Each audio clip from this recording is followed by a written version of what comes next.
नमस्ते सरस्वती देवे गौरवाणी प्रचारिणे निर्विशेषा शून्यवादे पश्चात्देशतारिणे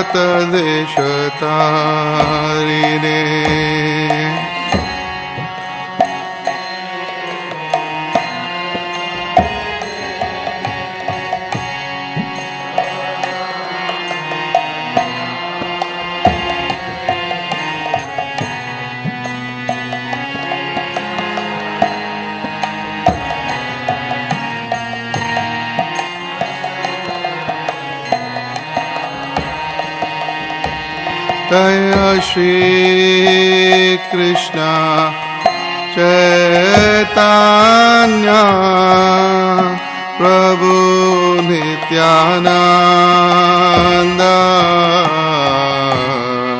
श्री अद्वैत गदाधर शिवासादि गौर भक्त वृंद।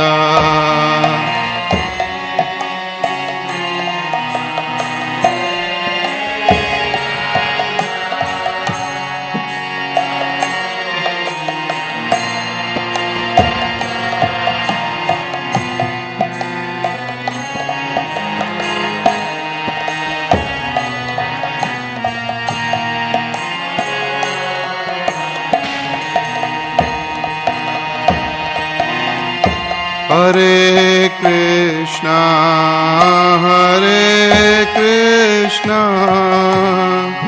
कृष्णा कृष्णा हरे हरे हरे राम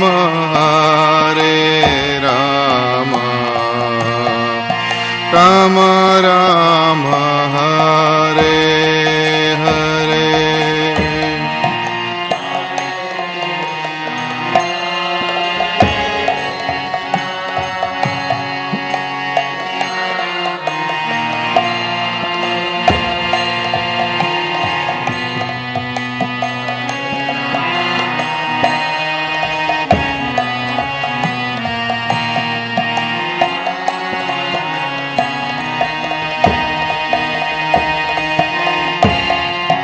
हरे Krishna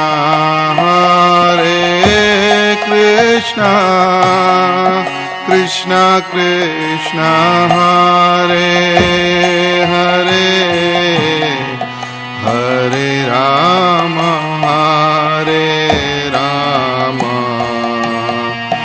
Ram Ram Hare Hare.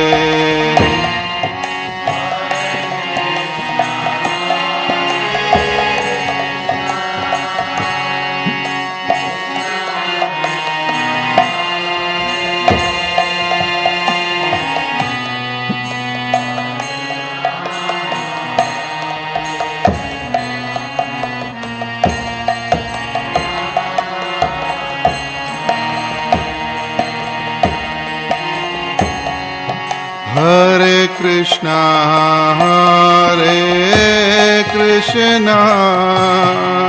Krishna Krishna Hare Hare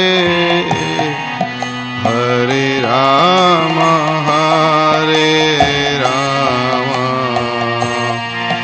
Ram Ram Hare Hare.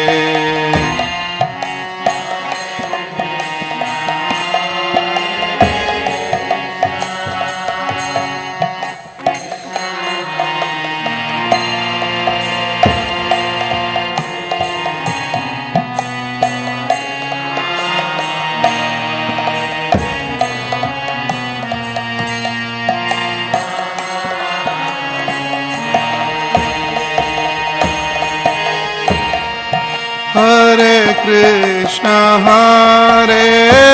Krishna Krishna Krishna Hare Hare Hare Ram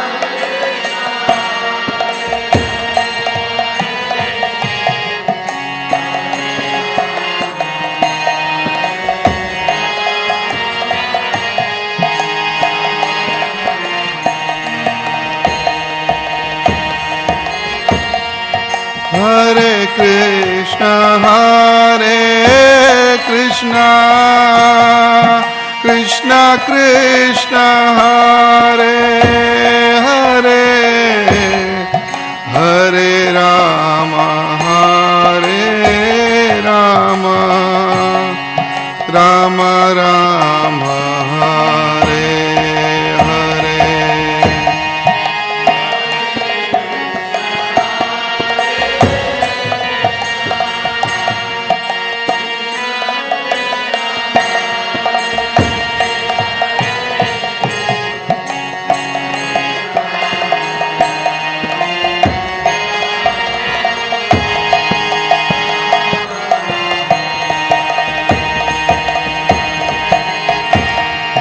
Hare Krishna, Krishna Krishna, Hare Hare, Hare Rama, Rama Rama, Hare Hare.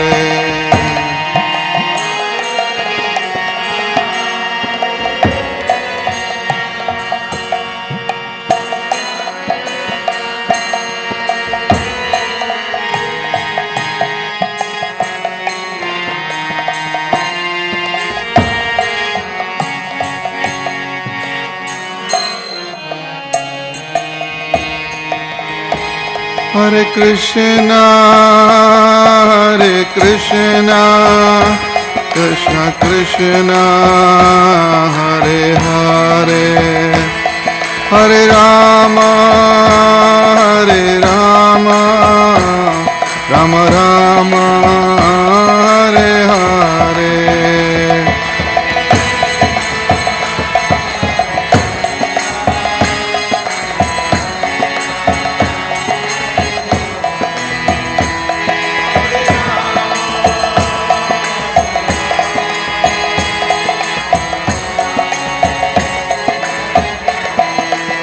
Jaya Prabhupada, Jaya Prabhupada, Jaya Prabhupada, Jaya Prabhupada.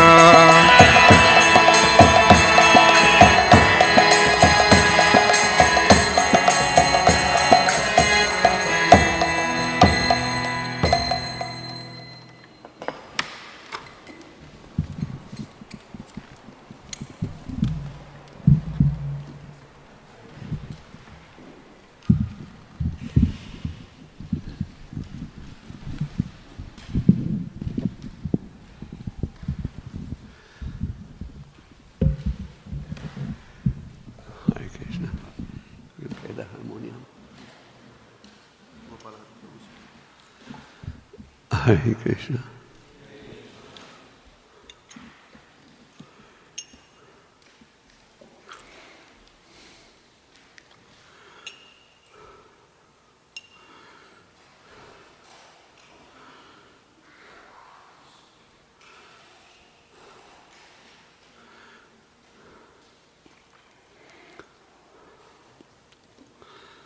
करता हूँ।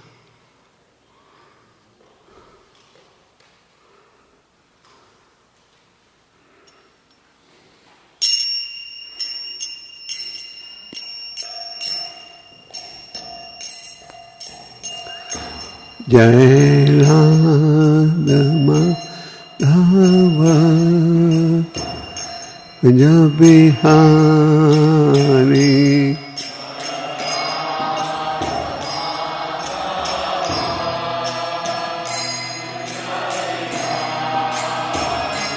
जय राधा माधव जय बिहारी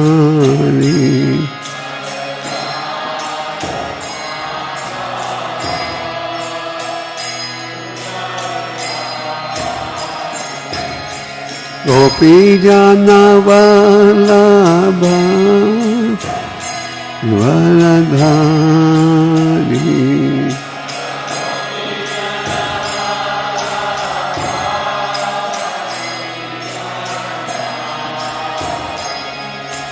गोपी जनवल्लभ Varadhari.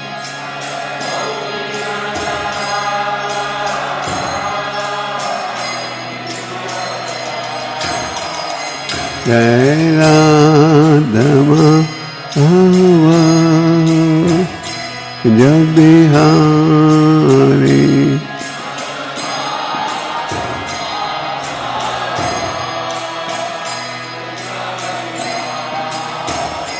Jai Radha Madhava Jabihari.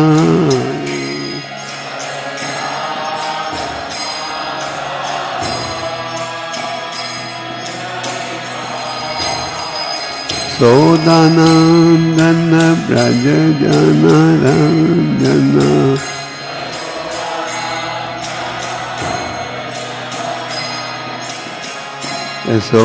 Sodanandana Braja Jana Ranjana.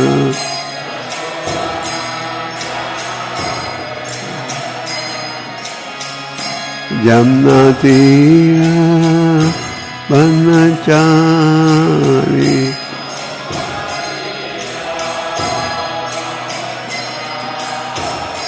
Jamnatira Banachari.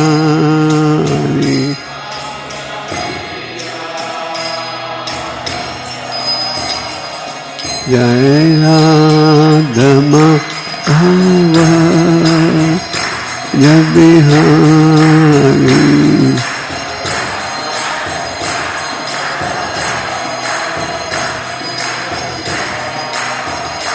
Jai Radha Madhava Jabihari.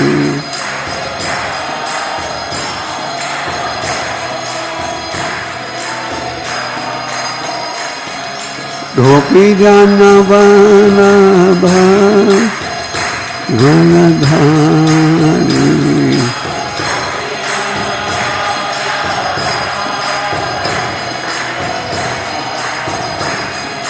Gopi Jana Vallabha Valadhari.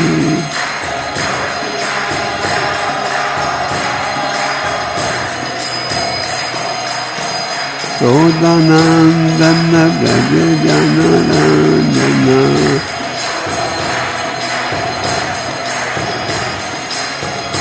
Sodanandana Braja Jana Ranjana.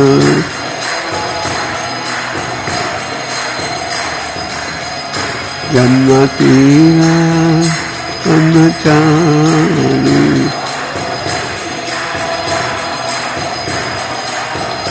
Jamnatira Banachari.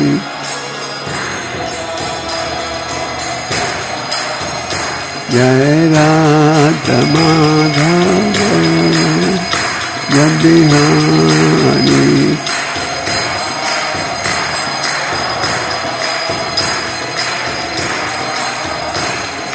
Gopi Jana Vallabha Valadhari.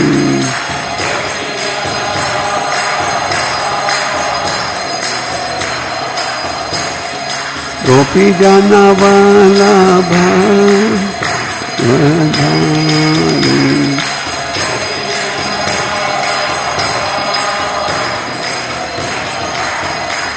Sodanandana Braja Jana Ranjana.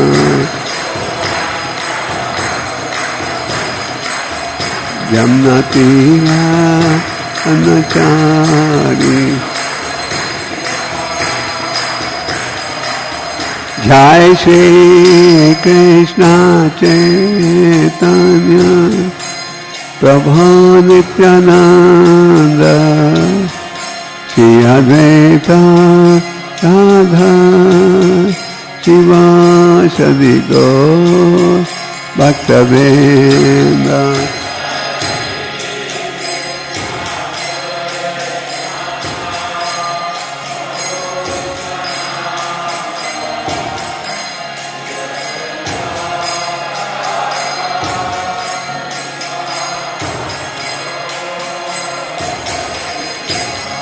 Jai Shri Krishna Chaitanya Prabhu Nityananda Shri Advaita Radha Sivasadi Gaur Bhaktavrinda.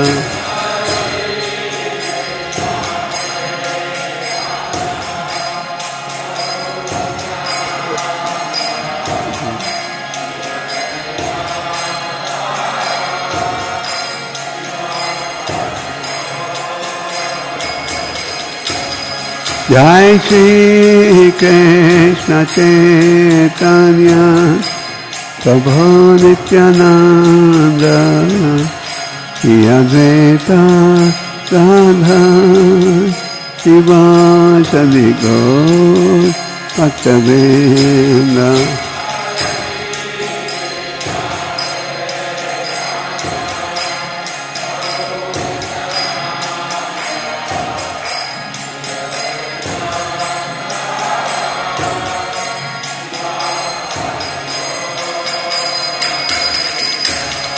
Hare Krishna, Hare Krishna, Krishna Krishna, Hare Hare, Hare Rama, Hare Rama, Rama Rama, Hare Hare.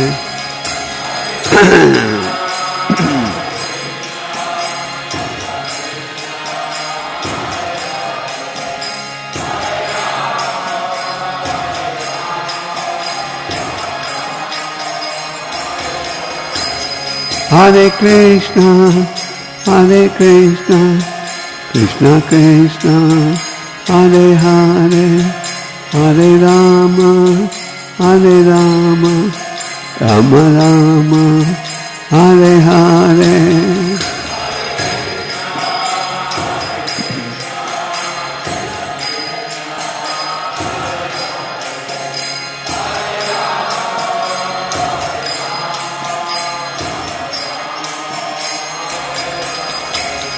Hare Krishna, Hare Krishna, Krishna Krishna, Hare Hare, Hare Rama, Hare Rama, Rama Rama, Hare Hare.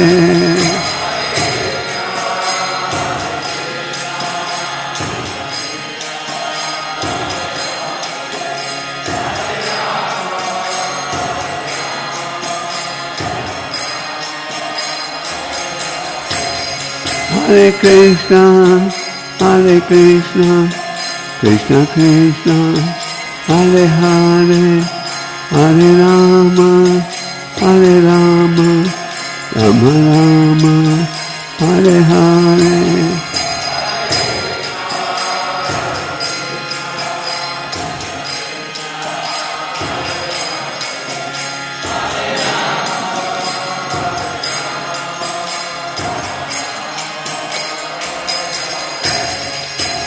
Hare Krishna, Krishna Krishna, Hare Hare Ram, Ram Ram, Hare Hare.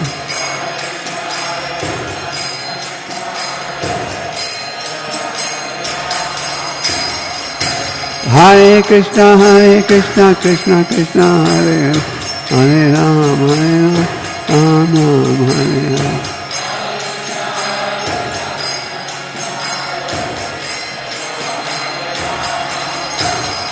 Jai Prabhupada, Prabhupada, Prabhupada, Jai Prabhupada.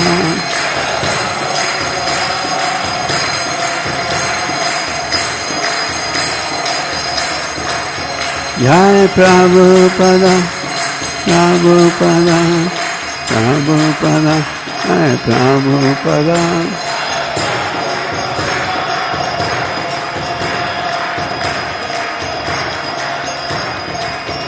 Haribo, Haribo, Haribo, Haribo.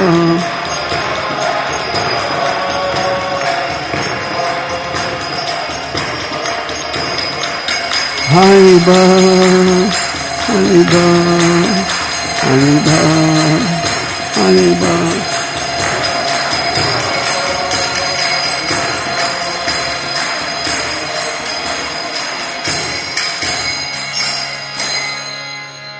Jai Om Vishnupad Paramahansa Parivrajacharya Divine Goswami Abhaicharan Bhaktinanda Swami Prabhupada Maharaj Ki Shri Shri Gauranitai Ki Shri Shri Kishore Kishori Ki Shri Shri Jagannath Subhadra Balaram Ki Samkirtan Yagya Ki ISKCON Chicago Yatra Ki.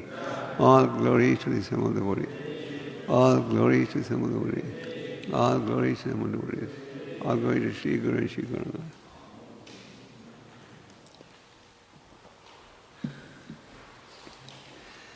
Om Namo Bhagavate Vasudevaya. Om Namo Bhagavate Vasudevaya. Om Namo Bhagavate Vasudevaya.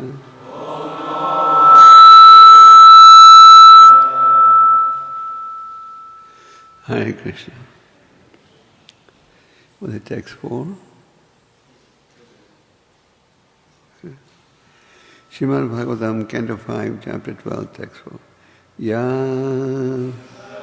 aham yogeshvara drisyamanam kriya palam sa vyavaharam Moolam na yanjasa tattva vimarshanaya bhavan amusmin brahmate mano me yadaha yogeshvara drishyamanam Kriya phalam sad vyavahara moolam nayanjasa tattva vimarshanya bhavan amusmin brahmate manome yadaha yogeshvara drishyamanam Kriya phalam sad vyavahara moolam nanjasa tattva vimarshanaya bhavan amusmin brahmate manome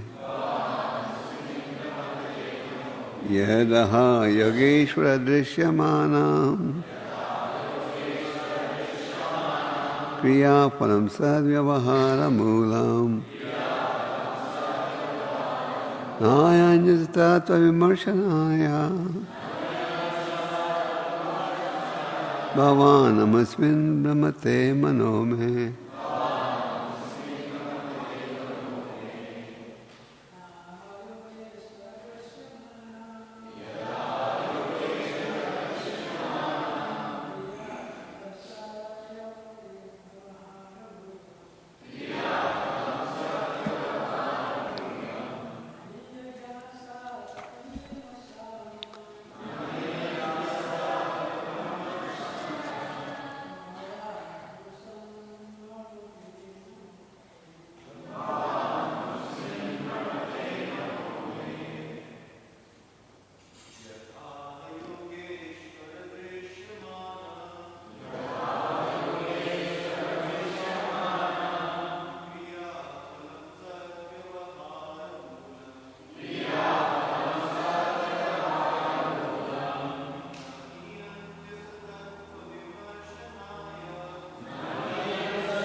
Mataji's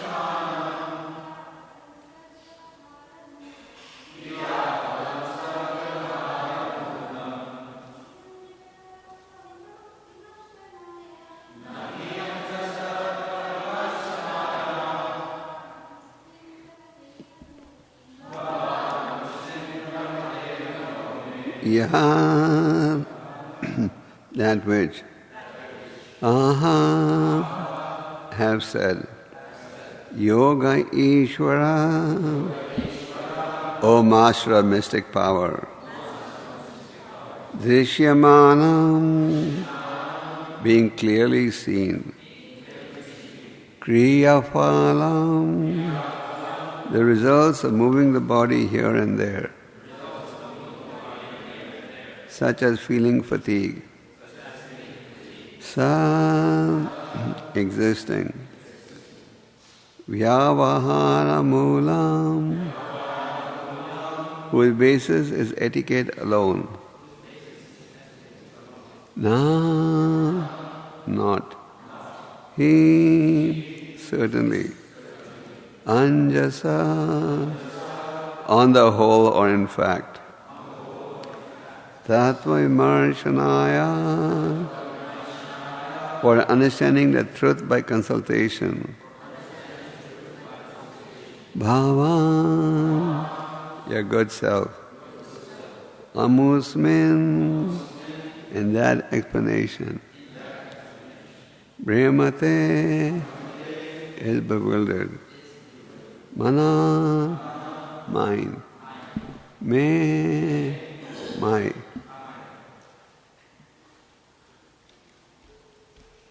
Room is open. So it is open. O Master of Mystic Power, O Master of Yogic Power, you said that fatigue resulting, O Master of Yogic Power, you said that fatigue resulting from moving the body here and there is appreciated by direct perception, but factually there is no fatigue. It simply exists as a matter of formality. By such inquiries and answers, no one can come to the conclusion of the absolute truth. Because of your presentation of this statement, my mind is a little disturbed. Purport by His Divine Grace, A.C. Bhaktivinoda Swami Prabhupada, Srila Prabhupada Ki. Formal inquiries and answers about the bodily conception do not constitute knowledge of the absolute truth. Knowledge of the absolute truth is quite different from the formal understanding of bodily pains and pleasures. In Bhagavad Gita, Lord Krishna informs Arjuna that the pains and pleasure experienced in relation to the body are temporary. They come and go.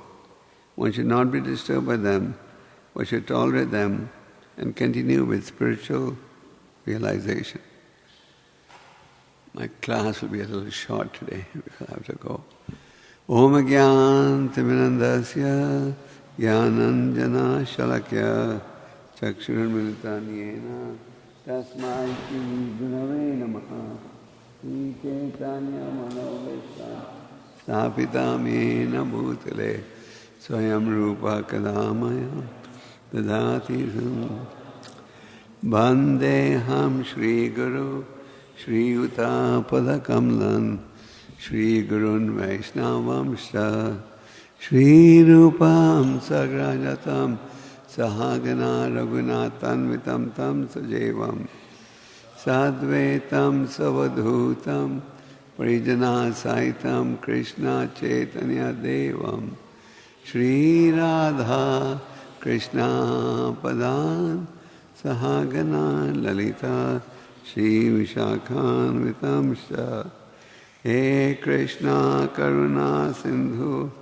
Dinabandhu Jagatpate Gopesa Gopika Kanta Radha Kanta Namostude Rapta Kanchana Gaurangi Radhe Vrindavan Shri Vishabhanu Suti Devi Pranamami Hari Priye Vancha Kalpa Tarvyasya Kripa Sindhu Bhayevacha Paritanam Pavanebhyo Vaishnavebhyo Namo Namaha Jai Shri Krishna Che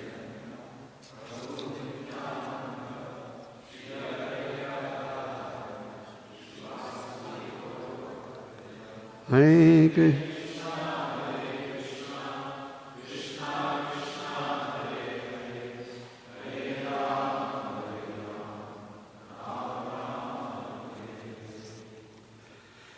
Yadaha yogeshva drishyamanam kriyaphalam sad vyavahara moolam ahi anjasa tata vimarshanaya bhavan amasmin brahmate manome. So we've been reading this wonderful exchange between Rahugana and Jad Bharat. And we read the wonderful story of Jad Bharat. Jad Bharat, as you know, in his previous birth, was a deer. And prior to deer, he was a king. And he was the oldest of the 100 sons of King Rishabdeva. Rishabdeva is an incarnation of Godhead. In the scriptures, we read about the genuine avatars of the Lord. Avatar means one who descends from the spiritual world. Now the word avatar has become very famous, thanks to the Hollywood movie called Avatar. You know, the whole world's heard of the word avatar, but very few know the real meaning of avatar. So Rishabdeva is one of the bona fide incarnations of the Lord. And he instructed his 100 sons about the importance of spiritual life. I am deha bhajam niloke.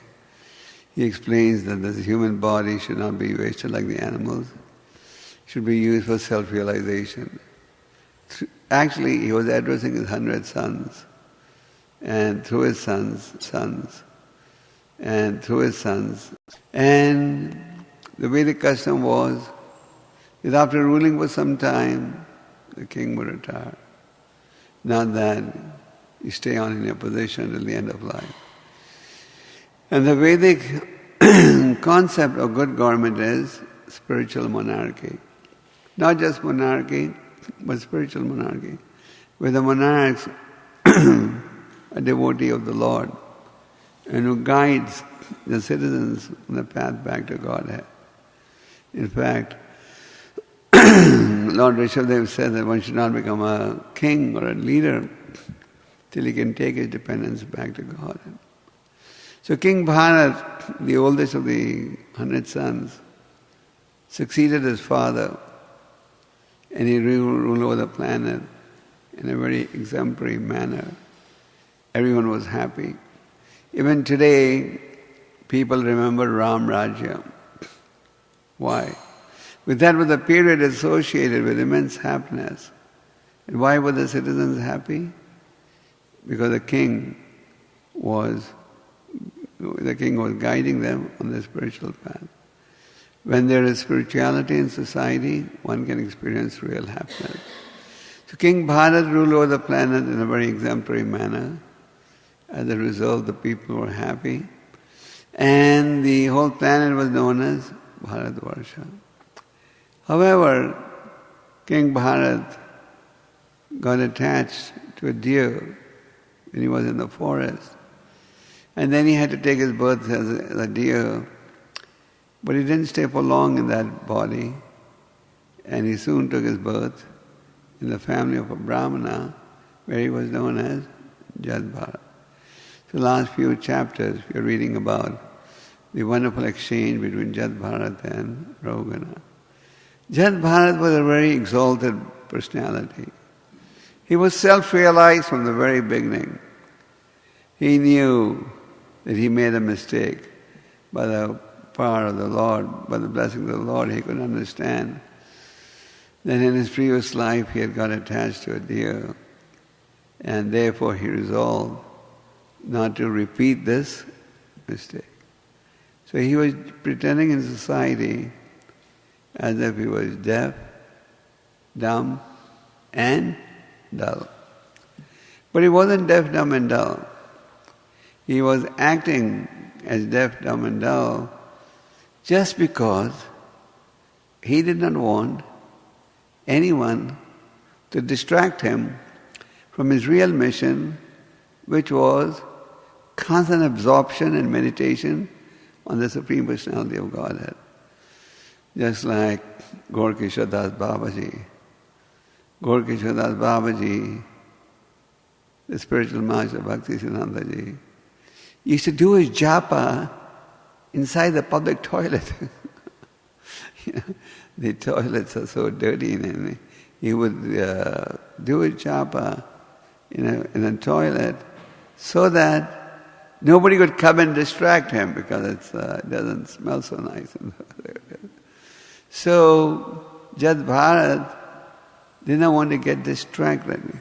He was deaf, dumb, he was acting to be deaf, dumb and dull, but in reality he was fully absorbed in meditation on the Lord and glorifying the Supreme Personality of Godhead. And his show of deaf and dumb was just to keep everyone awake. His father was very attached to him. His father tried to give him Brahminical training, but Jad Bharat did not respond. His father wanted him trained in the Vedas. Internally, Jad Bharat was fully self-realized. And after his father died, his 9 stepbrothers did not really give him that much attention.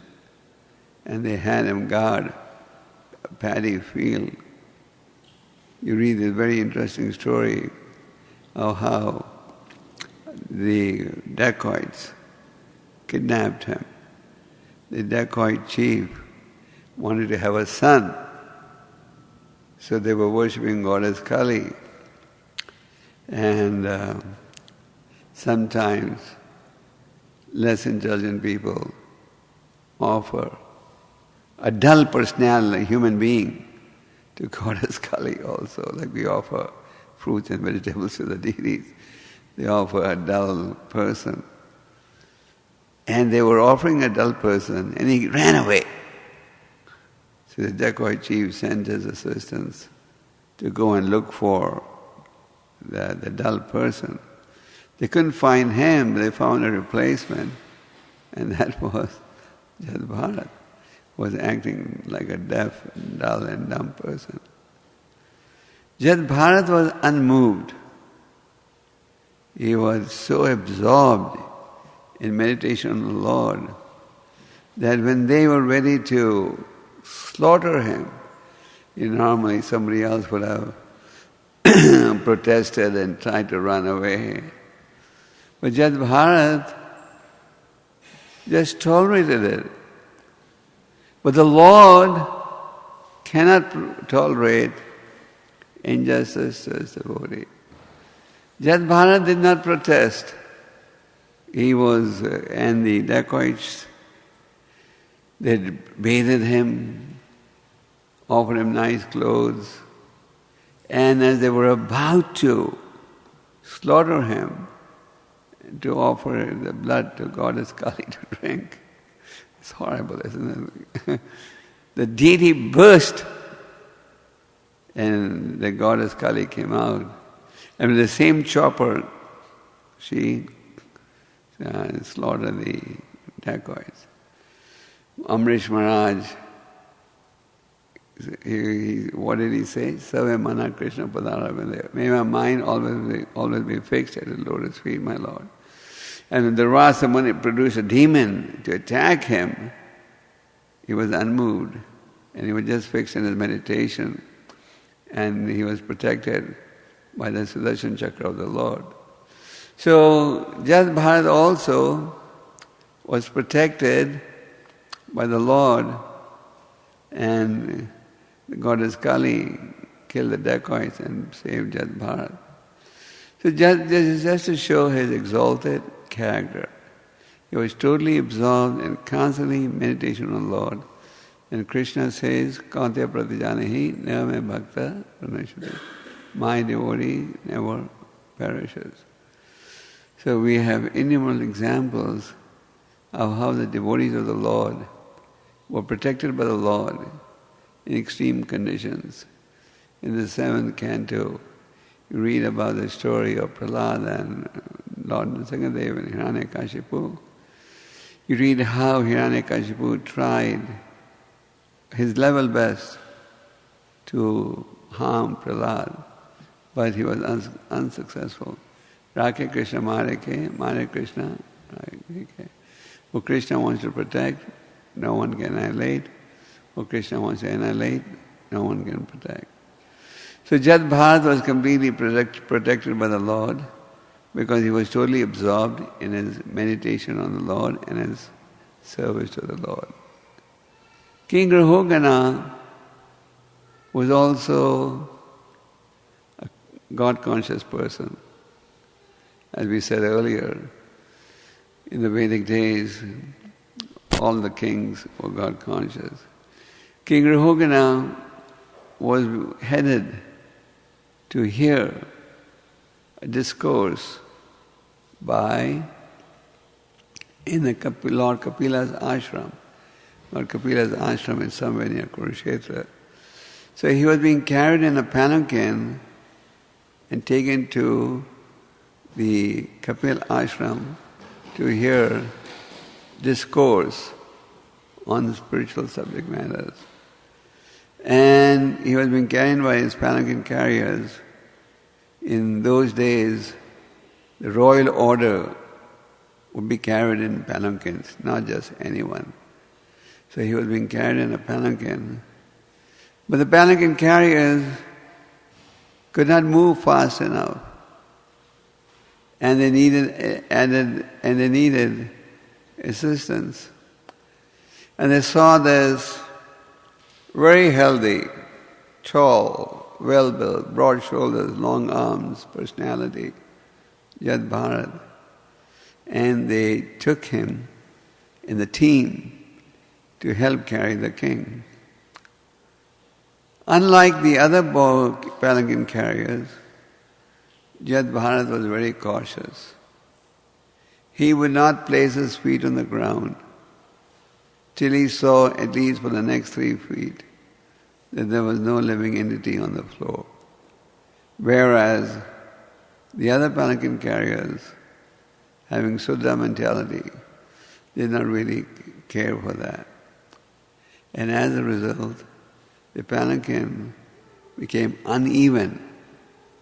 It became uneven, the palanquin, which greatly angered the king. The king started chastising his palanquin carriers for not moving fast enough and the palanquin being uneven. Yeah.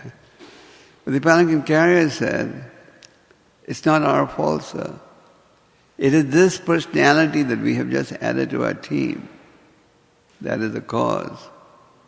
And the king, being proud of his position as a king, even though this king was religious and he was headed for a spiritual discourse, he wasn't headed for a sports event or he was going to hear this, but he still had the element of passion in him. And when he saw that they were not moving fast enough and the palanquin wasn't being carried properly, he chastised them. So Jad Bharat initially tolerated the chastisement. The king said, "You don't know who I am? You're carrying the king." But then when Jad Bharat saw that the king was getting too proud of his position, Jad Bharat decided to speak. And when he spoke like a lion. So what do we learn from this? We learn from this that a devotee is deaf and dumb when it comes to material conversations, material talk, material exchanges. But when it comes to Krishna consciousness, he's like a lion. When it comes to preaching Krishna consciousness, he becomes a lion. Once a devotee asked Prabhupada, "Prabhupada, how can I be humble and preach at the same time?"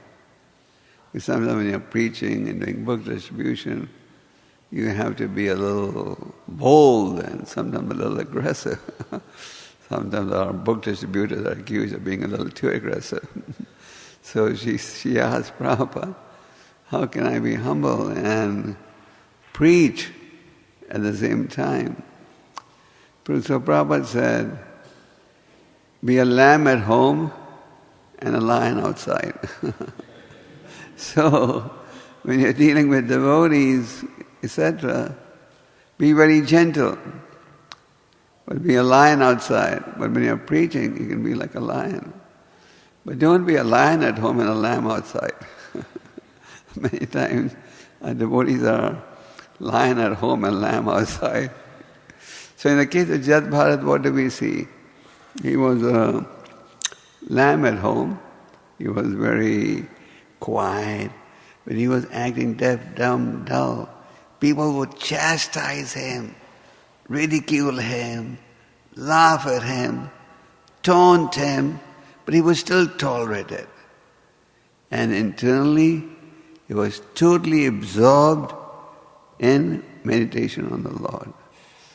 But now when he saw that King Rahugana needed philosophy, initially he tolerated it, but then he saw that King Rahugana needed enlightenment. He began to speak. And when he spoke like a lion. That made King Rahugana aware that this man is not deaf and dumb as I thought. This man is self-realized. This man knows knowledge, has knowledge. Prabhupada used to say that a person is recognized when he speaks. You know, a person may be very tall, handsome, etc., but when he speaks, you really know how intelligent he is. So when Jad Bharat began to speak, King Rahugana realized that he's not deaf, dull and dumb as he thought of. This man is self-realized. He's just hidden, just like his real identity is just being covered.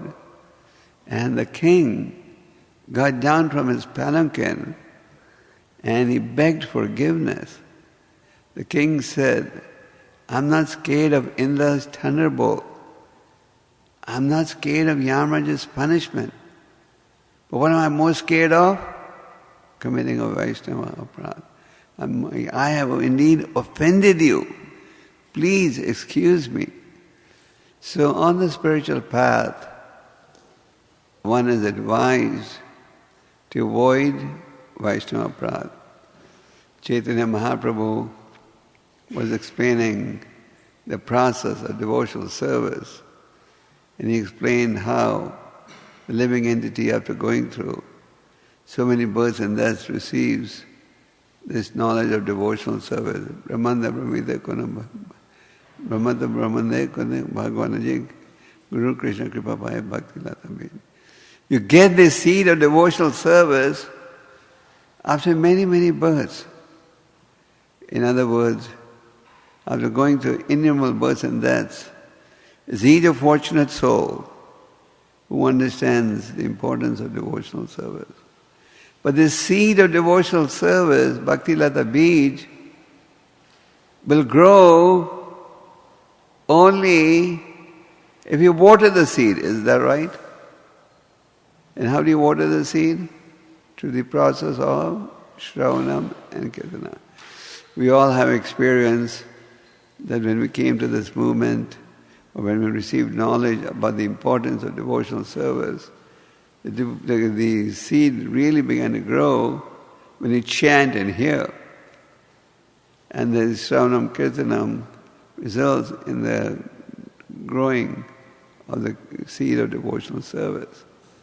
And Lord Chaitanya further advised that one should stay in the association of devotees to keep our devotional service strong. Take away the unwanted weeds as they grow.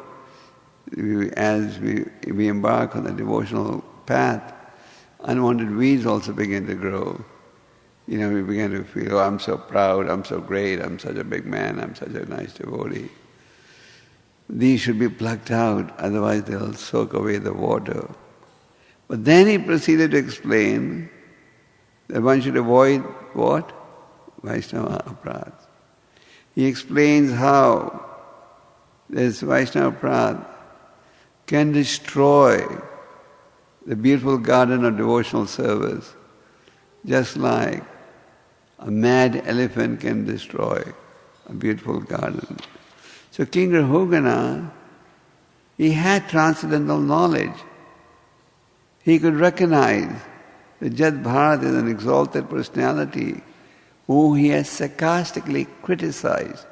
Jad Bharata was very sarcastic in pointing out that Jad Bharata wasn't doing a job properly.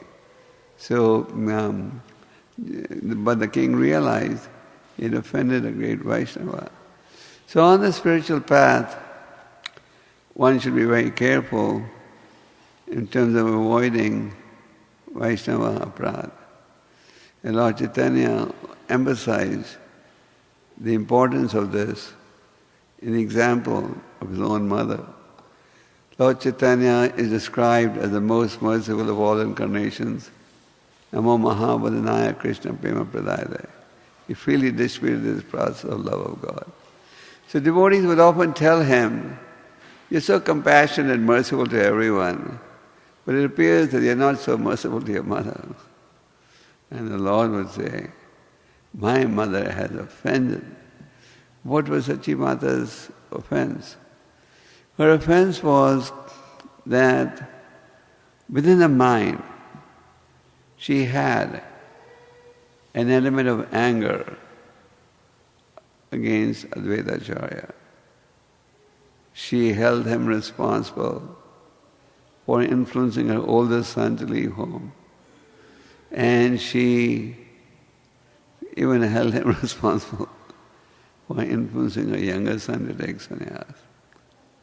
And whenever devotees would tell Advaita Acharya that this is what the Lord said, that Sachi Mata has offended you, he would say, "How is this possible? She's the mother of the Supreme Lord. How is this ever possible? She can't offend anyone." But then when the Lord was exhibiting his transcendental form, and devotees, including Advaita Acharya, were offering obeisances, Sachi Mata came from behind, took the dust from his feet, and when the Lord saw this, he said, "Now my mother has atoned."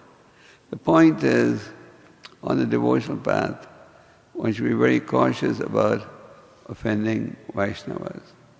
And we see this mood exhibited by the sage, the king, Rahugana. So on the devotional path, one should avoid this.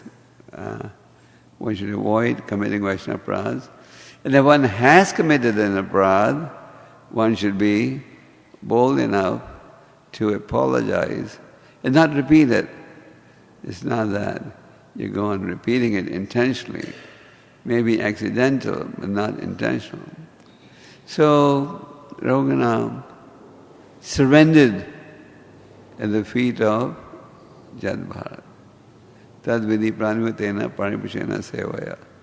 The scriptures explain one should take guidance from a self-realized soul. The scriptures emphasize that one should take guidance, and Rahugana begged Jad Bharata for guidance. So Jad Bharata began to give the philosophy. Jad Bharata said that, "You said that you're king and I'm your order carrier, palanquin carrier. But tomorrow the situation could turn. I could be king and you could be a palanquin carrier." He made him realize that these positions that we have are all temporary. Jad Bharata was said, "You're fat, you're tired," but Jad Bharata pointed out that the body is different from the soul. You may say, "I'm tired," and he pointed out about the spiritual nature of the soul. So Jad Bharata gave the philosophy. Rahugana heard the philosophy, the spiritual philosophy, but King Rahugana could not fully digest everything. He heard it, but he needed further guidance. So in the opening verses of the 12th chapter, King Rahugana addresses Bharata by saying, I have understood, I have heard your philosophy, but I need further help. Please explain to me further. So that on the spiritual path, we need to hear again and again. We need to hear again and again, and by hearing again and again, only will this knowledge sink. Why don't you take the children outside the class? In the Bhagavatam it is said, Nasta prayeshu abhadreshu nityam bhagavad sevaya bhagavati uttama shloke bhakti bhavati naisaki. By regularly hearing the Srimad Bhagavatam, all that is inauspicious in the heart is destroyed, and loving devotional service gets established. So, regular hearing of the Bhagavatam is highly recommended. And if we regularly hear, then what is inauspicious in the heart will get destroyed. So Prabhupada points out in the purport, formal inquiries and answers about the bodily concept do not constitute knowledge of the absolute truth. Knowledge of the absolute truth is quite different from the formal understanding of bodily pains and pleasures. So the body goes through different stages of transformation, and sometimes there may be pain, sometimes there may be pleasure. In the Bhagavad Gita, what Prabhupada quotes in the purport, 2nd chapter, text 14, Krishna says, Matta sparsha shakanteya sitoshna dukha agama paina nitya tantra diksha Bharata. He explains how this pleasure and pain may come and go, just like the coming and going of winter and summer seasons. So in other words, today we may feel pain, tomorrow we may feel pleasure. Seasons come and go, isn't it? So similarly, the pleasures and pain come and go. But in Bhagavad Gita, the Lord informs, as Prabhupada says, that the pain and pleasure experienced in relationship with body are temporary. They come and they go. But one should not be disturbed by them, we should tolerate them and continue with spiritual realization. So on the spiritual path, the quality of tolerance is recommended in several verses. In the 3rd canto, you read about the teachings of Lord Kapila. Kapila Deva's mother, Devahuti, knew that her son was an incarnation of Godhead. Lord Brahma had already indicated this to her. And Lord Kapila Dev was asked by his mother. She said that you are my transcendental I, and tell me how can I become free from the cycle of birth and death. And he explained the importance of pure devotional service. He explained how this pure devotional service can be obtained by coming and by staying with devotees. And then in response to his mother's inquiry, he explained the qualities of a transcendentalist. And in the famous words, what did he say? Titikshva karunikaha surda sarva dhinam vajata shatva sanda sadva sadhu bhushana. The first quality he mentions is what? Titikshva, to be tolerant. So tolerance is very necessary on the spiritual path. And Lord Chaitanya Mahaprabhu instructed his followers to write volumes of books. And the literature left behind by the Goswamis is one of the most vast. But he himself left behind only 8 verses identified as the Sikshastaka. And in the 3rd verse of the Sikshastaka, what does he say? Chinadapi sunichena terurapi saina amani namanadana ketanadi salahani. If you want to be in a position If you can chant the holy names all the time, then Lord Chaitanya in this verse encourages us to develop the quality of tolerance. So Prabhupada makes a point in the purport where one should be tolerant on the spiritual path.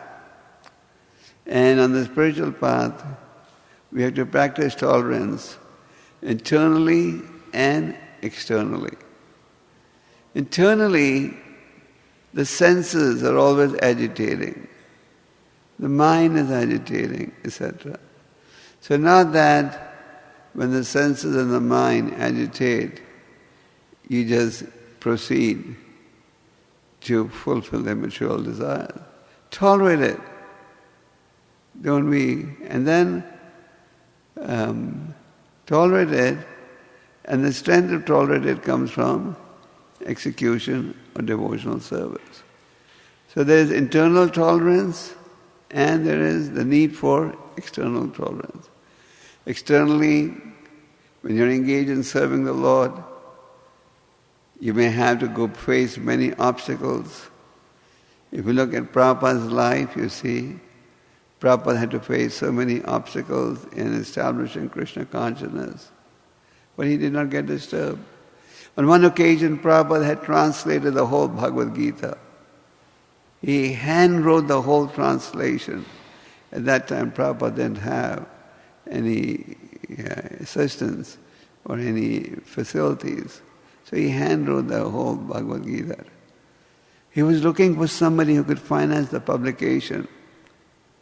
He met somebody who gave him some hope that he may finance it. But then when he went back to bring the manuscript from Calcutta to show to this personality, he discovered that the manuscript was sold as old paper. Just imagine, years of effort. But Prabhupada didn't get discouraged.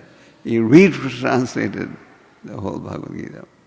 So, on the spiritual path, as we can see, we have to face many hurdles, obstacles, etc.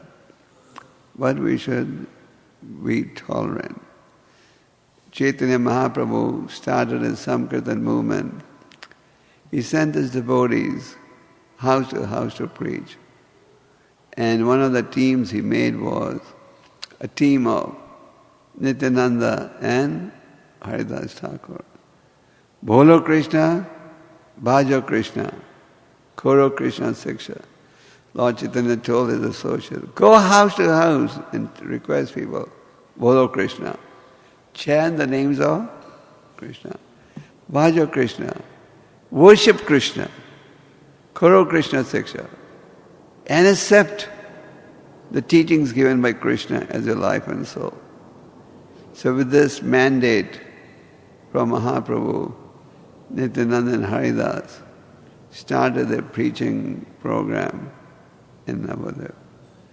When they were going house to house, it's not that everybody gave them a royal welcome. Some people, when they went to their homes, received them very warmly. They said, oh, you're so fortunate. These great souls have come to our house to purify. I'm sure the preachers have experienced. Sometimes when you visit homes, the local host says, oh, you've come to purify our house, isn't it? And sometimes they say, please come and purify our house. But then some places where they were going, they would say, these are thieves in the garb of saints. They have come to our house to see what do we have, and then come and steal it, plunder it. And when they would say that these are detectives, they would just laugh at them. And some would say, don't open the door, because when we went to their kirtan, when Lord Chaitanya started his kirtan in Srivas Angan, only his very confidential devotees were allowed to come in, not everyone. So when we went there to take part in the kirtan, they didn't allow us in, so we won't let them come in. But Nityananda and Haridas would just laugh at them. So, and Nitin and Haridas were being accused that these were detectives coming to see what we have, and then they would plunder. But they tolerated it. They would laugh at it. And then we see the supreme tolerance exemplified in Lord Nityananda's behavior when he was attacked by Jagai and Madai. So the point we're making is that on the spiritual path, we have to practice tolerance. And this tolerance has to be practiced at various levels. Internally, we have to tolerate the senses.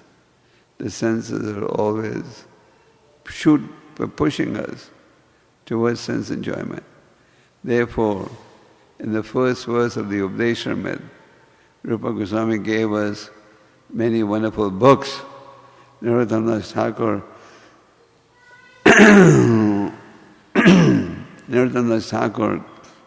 and one of his prayers says, when will that day come when I will be able to read the wonderful books of Rupa Goswami? Rupa Raghunatha Pade Kaibya Kuti Kabya Mahirabhosa Yugal Piriti. So, Rupa Goswami gave us many wonderful books, but Prabhupada translated two of them, which are the Upadesharamrita and Bhakti Rasamrita Sindhu. In the first verse of the Upadesharamrita, what does it say? Vacha Vegam, Manasa Krodha Vegam. So we have to tolerate these different urges or pushings. And where do you get the strength to tolerate? By practicing devotional service.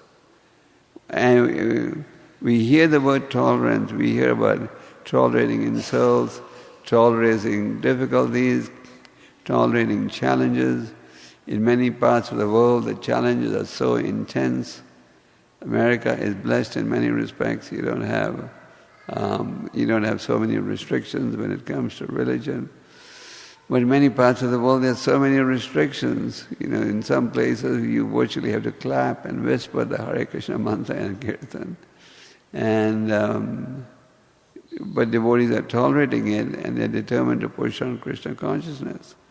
So the strength to practice tolerance comes from the attentive execution of devotional service. Chanting our rounds is the most important business. The different stages of chanting the rounds. Chanting is beneficial in any situation. Even if somebody sarcastically utters the word Hare Krishna. In 1972, after Prabhupada first went to India with his Western disciples, nearly 100 devotees had gone with Prabhupada, and Prabhupada did public pandals in big cities of India. And these pandals were very popular. Over 30,000 people were coming to these pandals. So at that time, a movie producer in India, got influenced by the success of the Hare Krishna movement. And he made a movie called Hare Rama, Hare Krishna. And in the movie, he completely misrepresented the philosophy. We didn't see the movie, but we've been told that he showed that people take drugs, feel high, and then they get in the mood of chanting Hare Krishna. But the good thing in the movie was, the whole movie, the Hare Krishna mantra was in the background. So I went to Prabhupada and said, this movie is going to completely spoil our image, Prabhupada, in India, because it shows that devotees take drugs and then they feel high and chant Hare Krishna. And Prabhupada was totally undisturbed. He said, no, nothing will be lost. People will hear the holy name and benefit. So the point is, the holy name is beneficial in any situation, But as devotees who want to make spiritual advancement, who want to develop the 26 qualities of a devotee, which includes tolerance, we need to very attentively concentrate on our chanting And the more attentively we chant, and Nasta Presha Padesha read his books, that will equip us with transcendental strength. And with this transcendental strength, you can practice tolerance. To practice tolerance, we need spiritual strength. And spiritual strength comes from Shravanam, Kirtanam, and then Vishnu Smaranam. So one who has transcendental knowledge, he understands the difference between the body and the soul. He understands that the body goes through different stages of transformation.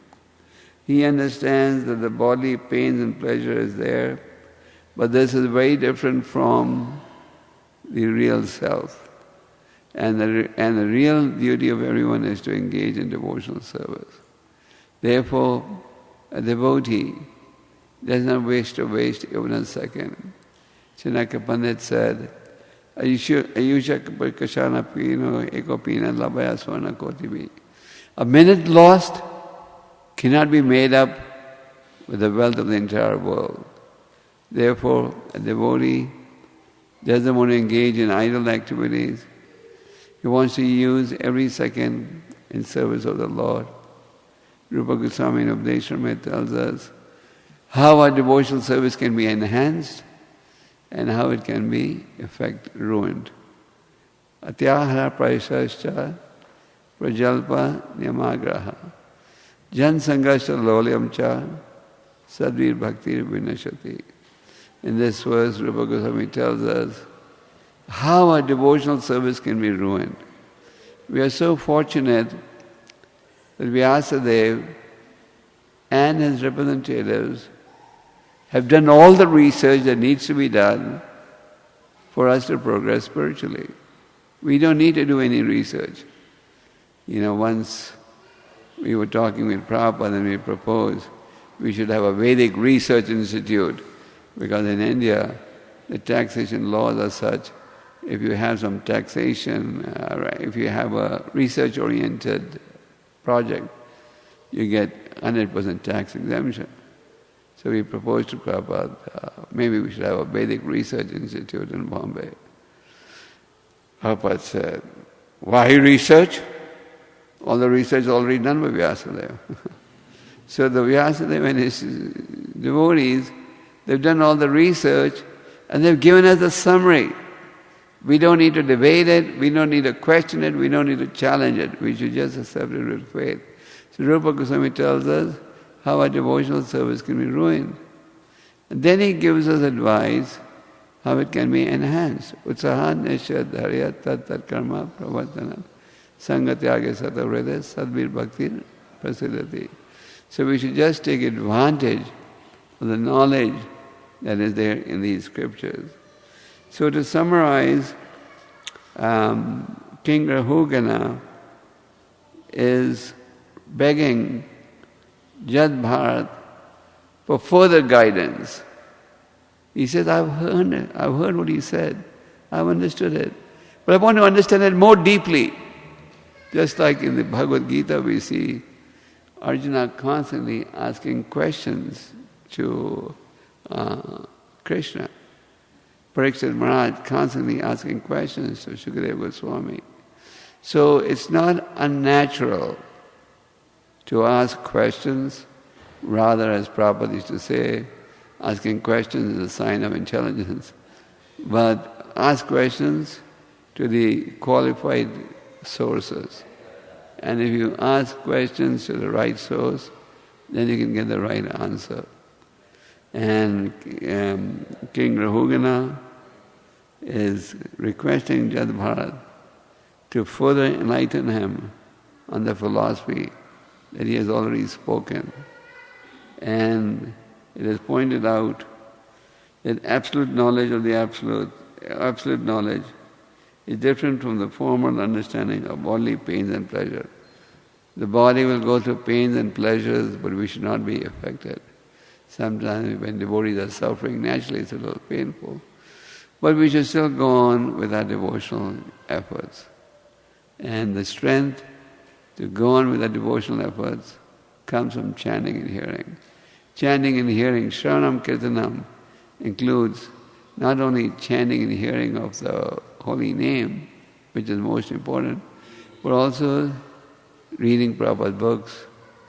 Prabhupada said, when Krishna sees that we are reading his books, he is very pleased.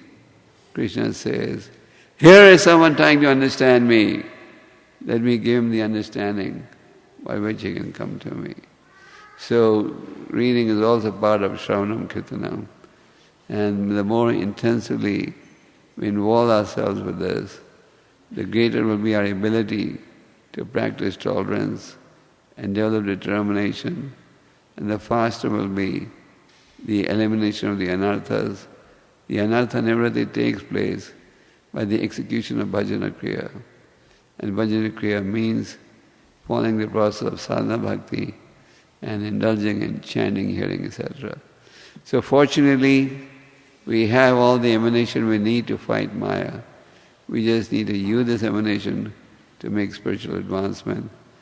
That's why Prabhupada encouraged us to attend the Bhagavatam class. Prabhupada, when he opened the first temple in New York, he hand-wrote, every devotee must attend morning class, Bhagavatam, evening Gita class. And in the daytime so, Prabhupada said, this is a devotional sandwich. You hear the Bhagavatam in the morning, Gita in the evening, and then engage in service during the day. And if we do that, that will equip us to be enthusiastic in our devotional service and equip us to fight with Maya. And in the association of devotees, this can be done more easily. Therefore, we should look forward to devotee association. Hare Krishna.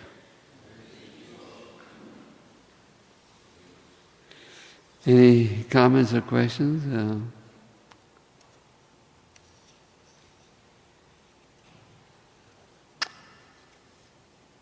No questions? Oh, I wasn't sure if we were asking a question or relaxing. Thank you very much. Thank you, Maharaj, for your class. We understand that attachment to devotees association is very important, because if we'll be attached to something, so we have to be attached to devotees instead of other association. How do we do that and also avoid material conception of devotees? Material? Conception. Of what? Of the devotees. Could you please repeat your question? Yes, Maharaj. It's a little... The tendency when there's a material attachment to something is to have a material conception of the thing, because that's the nature of the relationship, I guess. So someone is transferring his material attachment from Jana Sangha to Devotee Sangha. What's the essential advice for him to not commit offenses in that association? That's a positive thing. We need attachment. We need association. When we were in school, we learned one thing: man is a social animal. So you need some association. So the spiritual advisors stay in the association of devotees. And Lord Kapila Deva explains, attachment to the transcendentalist opens the doors to liberation. So the question is, and look, in order for devotee relationships to develop, humility is a good guiding principle. Because generally, everybody tries to show off in material life. I'm better than you, I'm more successful than you, But on the spiritual path, Lord Chaitanya advises us to be more humble than a blade of grass. And one positive activity is look at the good in everyone. Try to encourage everyone. And not that you constantly want to show off how you are better off than him. So be humble, offer respects to everyone, and look at the good in everyone, and try to encourage everyone. Of course, sometimes you need to correct devotees and help devotees develop their skills, but look at the good in everyone. Is that okay? Sometimes what happens, there's a saying, familiarity breeds contempt. So sometimes when we are outside, we have high regards for devotees. But then when we get closer and go inside, we see, oh, I thought this man was a saint. Well, now I see he has this weakness. And we tend to contemplate on the weaknesses and say, and then by contemplating on the negative side and not on the positive, we just go away from devotee association, isn't it? So look at the good in everyone and be respectful to everyone.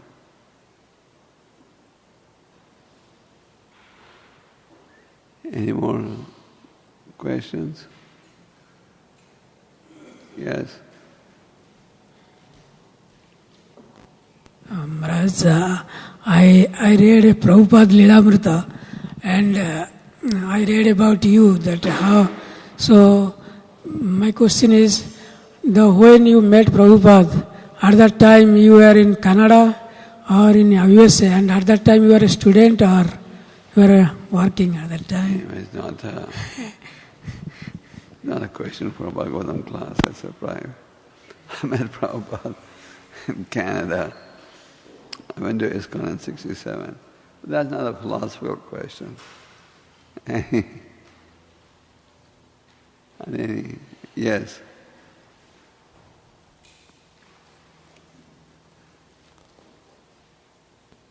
Hare Krishna Maharaj, thank you very much for the wonderful class and the wonderful answer to Prabhu's question.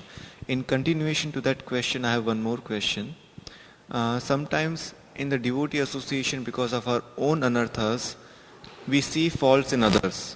And those faults overwhelm us so much that it becomes suffocating in that particular association.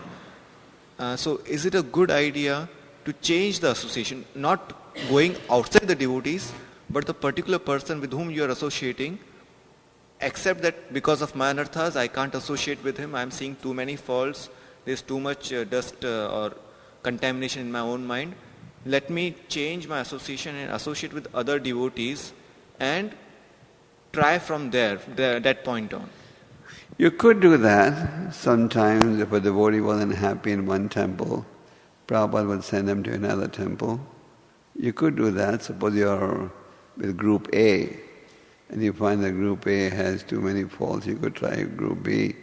But if you have a deep-rooted tendency to fault find, then even when you go to group B, the same result may happen.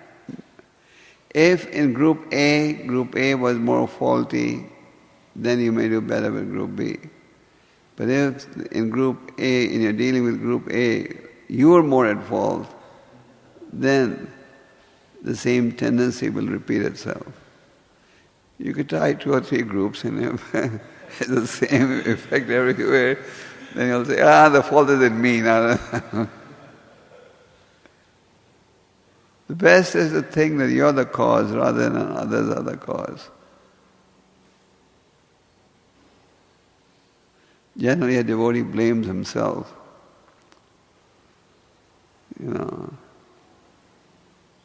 Any other questions? Yes.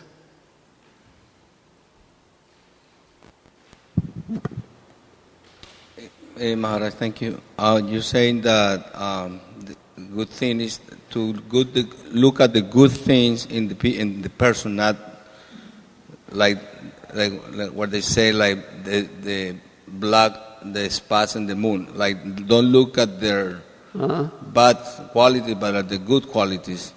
Now, in the same time, they say that if you associate like one rotten apple can spoil other apples, damage another one.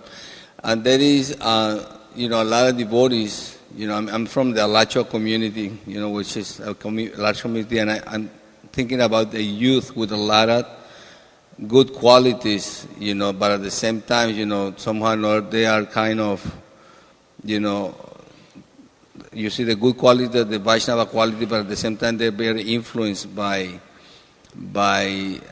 material consciousness. And so I'm trying to figure out how can we, people might think that if you get close to people like that, you might develop, or sometimes they just discriminate them because they have bad qualities, but at the same time they have good heart or the good intentions. So how can we help, those devotees like that? So what's you're saying that some devotees have bad qualities but good heart? Yes. They have bad qualities but good heart. Our heart may be good. See, everyone in the material world likes to think my heart is good, pure, sincere. But we have to act properly also. It's not that my behavior is not proper, if my following of principles is not proper, but I just satisfy myself by saying, my heart is good. External manifestation is less important. Sometimes when you tell devotees to put tilak and, follow they say, you don't need to show all this, it's in the heart. So what's in the heart should also manifest itself in your behavior. Just to say that my heart is good, but my external manifestation is not so good, will not suffice.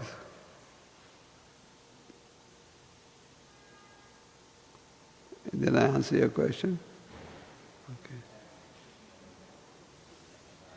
Okay. Any more questions? Okay. Thank you very much.